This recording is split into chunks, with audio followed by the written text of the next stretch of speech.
നെല്ലിക്കുഴിയിൽ രാത്രിയിൽ വിദ്യാർത്ഥികളുടെ നാടുചുറ്റൽ നിയന്ത്രിക്കണമെന്ന ആവശ്യം ഉയരുന്നു. വിവിധ സ്ഥാപനങ്ങളുടെ ഹോസ്റ്റലുകളിൽ കഴിയുന്ന വിദ്യാർത്ഥികളാണ് രാത്രിയിൽ പുറത്ത് ചുറ്റിക്കറങ്ങുന്നത്.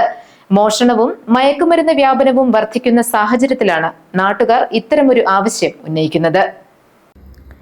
രാത്രി 9 മണി കഴിഞ്ഞാൽ നെല്ലിക്കുഴിയിലും പരിസരങ്ങളിലും പൊതുനിരത്തുകളിൽ യുവാക്കൾ നിറയുന്ന സ്ഥിതിയാണ് ഇപ്പോഴുള്ളത്. ഇതിൽ ഏറെയും വിദ്യാർത്ഥികളുമാണ്.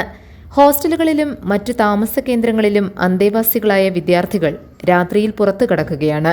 ഭക്ഷണം കഴിക്കാനെന്ന പേരിലാണ് പലരും ഹോസ്റ്റലിൽ നിന്ന് പുറത്തു കടക്കുന്നത്. പോലീസിനെ പോലും വകവയ്ക്കാതെയാണ് വിദ്യാർത്ഥികൾ വിലസുന്നത്. നാട്ടുകാർക്കും കാഴ്ചക്കാരാകാൻ മാത്രമേ കഴിയുന്നുള്ളൂ. വലിയൊരു സംഘം വിദ്യാർത്ഥികളും നേരം പുലരുവോളം ഇരുചക്രവാഹനങ്ങളിലും കാറുകളിലും ഉൾപ്പെടെ ചുറ്റിക്കറങ്ങുന്നുണ്ട്. മോഷണം, മയക്കുമരുന്ന് വ്യാപനം തുടങ്ങിയവയുമായി ബന്ധമുള്ളവരും വിദ്യാർത്ഥികളുടെ സംഘത്തിൽ ഉൾപ്പെടുന്നുണ്ട്. ഹോസ്റ്റലുകളിൽ നിന്ന് രാത്രിയിൽ ഒരു കാരണവുമില്ലാതെ വിദ്യാർത്ഥികൾ പുറത്തു പോകുന്നത് നിയന്ത്രിക്കാൻ നടപടി വേണമെന്ന ആവശ്യം ഉയർന്നുവരുന്നുണ്ട്. കോളേജ് പിള്ളേരാണെന്ന് പറയുന്നത് റോഡ് മൊത്തം. ഈ കോളേജ് പിള്ളേർക്ക് തന്നെ ഈ പാതിരാത്രി 2 മണിക്ക് 1 മണിക്ക് 12 മണിക്ക് ഇവിടെ ഇത് ഹോസ്റ്റലുകളും അതുപോലെ തന്നെ ഹോം സ്റ്റേ ആയിട്ട് നടത്തുന്നവരെ കുട്ടികളെ ഇന്ന ടൈമിൽ വരികയും ഇന്ന ടൈമിലും കയറ്റാനുള്ള നടപടി സ്വീകരിക്കണമെന്നാണ് പറയാനുള്ളത്.